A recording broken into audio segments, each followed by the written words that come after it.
ஏழு தலைமுறைகள் பாரம்பரியமிக்க ஒரே சித்த மருத்துவ ஸ்தாபனம் சேலம் சிவராஜ் சித்த வைத்தியசாலை. இப்பொழுது சேலம், ஈரோடு, சென்னை, ஹொசூர், திருப்பத்தூரில் தினசரி மருத்துவரை சந்திக்கலாம். தொடர்புக்கு 9842722500. சாணக்கியா நேயர்களுக்கு வணக்கம். நீங்கள் பார்த்து கொண்டிருப்பது செவன் சென்ஸ்.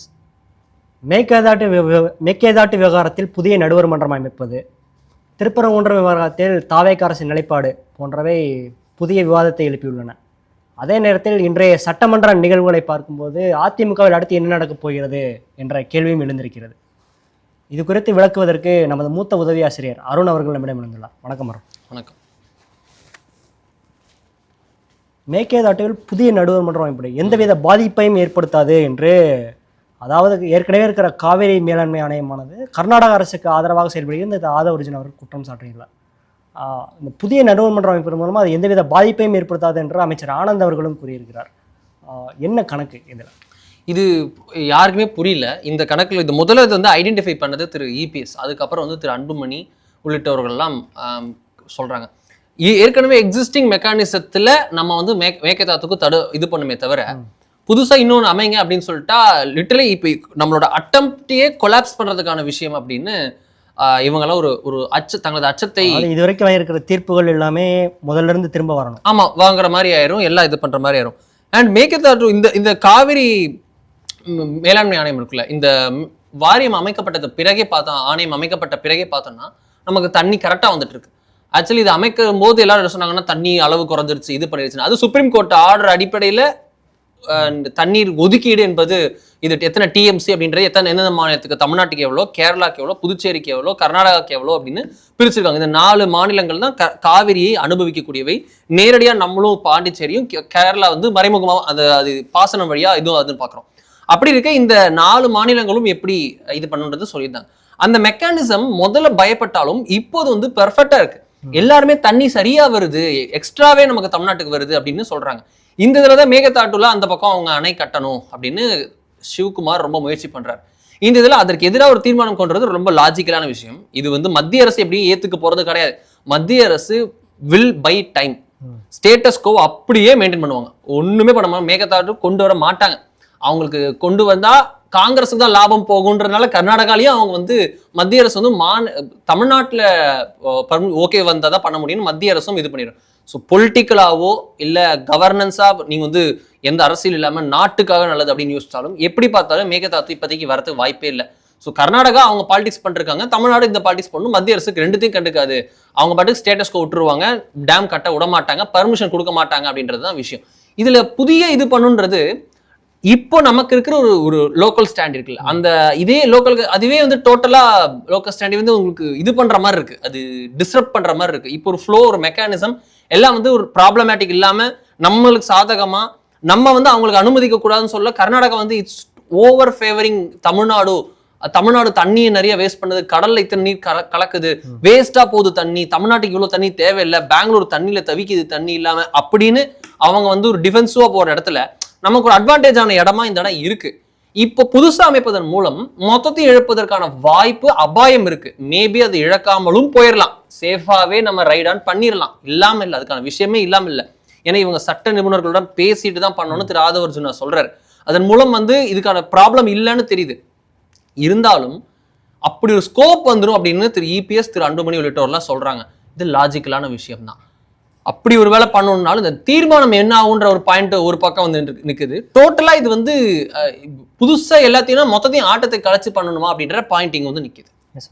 இப்போ இந்த தீர்மானத்தில் திருத்தம் மேற்கொண்டு தான் அதை கொண்டு வந்திருக்காங்க. அதில் அதையும் நீங்கள் வந்து வாக்கெடுப்பு பண்ணியிருக்கணும், ஆனால் நீங்கள் வாக்கெடுப்பு பண்ணாமையே தீர்மானத்தை திருத்தம் பண்ணிட்டீங்கன்னு இபிஎஸ் அவர்கள் குற்றம் சாட்டியிருக்காரு. ஆமாம், அந்த இதே பார்த்தோம்னாலும் அதே தான். இப்போ உங்களுக்கு அந்த தீர்மானம் முதல்ல முன்மொழிடுறாங்க, அப்புறம் எல்லாரும் கருத்து தெரிவிச்சதுக்கப்புறம் அந்த இது தீர்மானம் நிறைவேறும்போது அந்த விவாதத்துல தான் வந்து முன்மொழியப்பட்ட வெர்ஷன்ல இருந்து சில ஒரு அடிஷனா இதை ஆட் பண்ணணும்னு திரு உதயநிதி சொன்னதை அரசு ஏத்துக்கிட்டு அதை அப்படியே ஏத்துக்கிட்டு இது பண்ணாங்க. அங்கதான் இபிஎஸ் வந்து அவரும் வாக்களிச்சுட்டு வெளியில வந்ததுக்கு அப்புறம் அவை நடத்தை விதிமுறைகள் மீறப்பட்டிருக்கு, இதன் மூலம் வந்து மொத்தமா இதாயிரும், இது யாரை திருப்திப்படுத்த பண்றீங்க அப்படின்னு சொல்லி சொன்னாரு. அவரும் வாக்களிச்சான்றது ஒரு பாயிண்ட். அதுக்கப்புறமா பார்த்தோம் அப்படின்னா இதுல விஷயம் என்னன்னா, முன்மொழியப்பட்டதுல திருத்த சொல்லிட்டாங்கன்னா திருப்பி முன்மொழியணும்ன்றது அவை விதி மரபாக இருக்கிறது, விதியாக இருக்கிறது. அது எப்படி இப்படி மிஸ் ஆச்சு அப்படின்றது தெரியல. இதோட வேலிடேஷனே அந்த வந்து நிற்கும். மோரோவர் இப்படி என்ன வேலிடேஷன் வந்தாலும் மத்திய அரசுக்கு வந்து இவங்க ஒரு ரெசல்யூஷன் கொடுத்தாங்க. கர்நாடகா ரெசல்யூஷன் 2 ரெசல்யூஷன்ல எத்தனை இதுன்னு பார்ப்பாங்களா?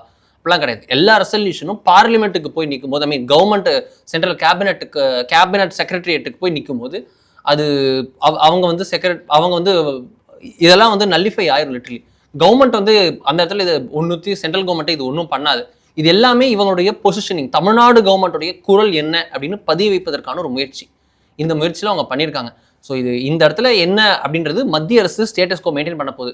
இவங்க புதுசாக சொல்வதன் மூலம் புதிய விவாதத்தை ஏற்படுத்துகிறது, புதிய லூப் ஹோல்ஸையும் வருவதற்கு வழிவகை செய்யுமோ என்ற அச்சத்தை ஏற்படுத்துகிறது. மீடியா உங்கள் கனவா?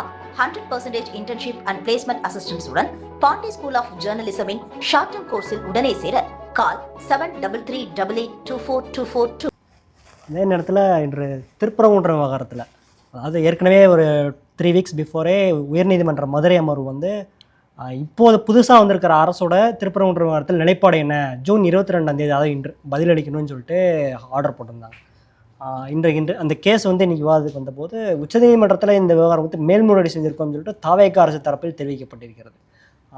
இந்த விவகாரத்தில் திமுக அரசு போலவே முட்டுக்கட்டை போடுகிறார் தாவேக என்ற கேள்வியும் எழுந்திருக்கிறது. எஸ், அப்படியே முட்டுக்கட்டை போடுறாங்க. நாங்களும் செக்யூலர் தான் அப்படின்னு காட்டுவதற்காக எல்லாரும் குட்டிக்காரன் நடிக்கிறாங்க. புதுசாக நாங்களும் குட்டிக்கடிக்காக வரணும் வந்திருக்காங்க.